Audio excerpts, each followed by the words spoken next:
The Allies' preparations and rehearsals, though, could not be hidden. It was not hard for the Germans to guess which beaches could be targeted for landing. It was obvious that the invasion would be mounted within the range of fighter cover from planes flying from England. It was not difficult to determine when time, tide, and weather would be right. Two broad strategic options lay open to the Allies. First, to attack across the English Channel at its narrowest, to land near Calais. This would be an obvious move.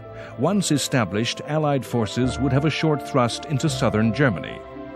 The alternative would be to attack in Normandy, further to the west.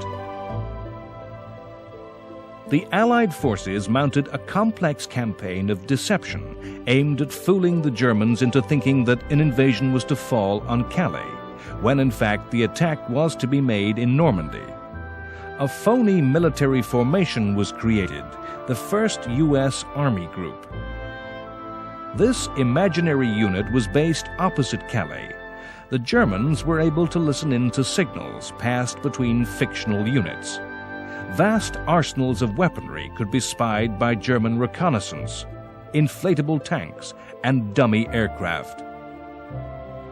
All Germany's spies in Britain had been caught and turned, and were feeding fake intelligence to their spy masters. Air power was central to the success of Overlord.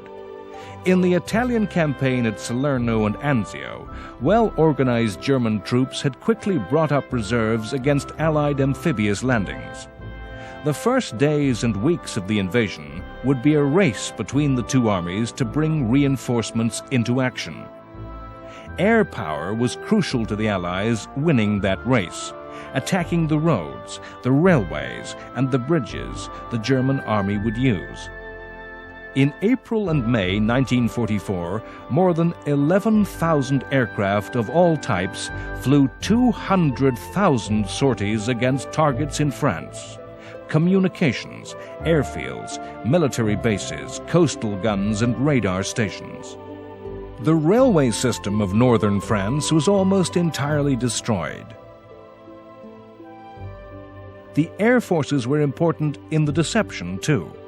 3 times as many bombs were dropped in the east aimed at the Calais region as were dropped near to the true Normandy target. The Luftwaffe was entirely overwhelmed. It had a mere 300 aircraft to match 11,000 of the Allies. The disruption wrought by the Allied air forces was complemented by the actions of the French resistance. The armed resistance, the Maquis, was not strong enough to take on the German army, but through acts of sabotage and diversionary attacks, they disrupted German communications, preventing the rapid reaction that could have halted the invasion on the beaches.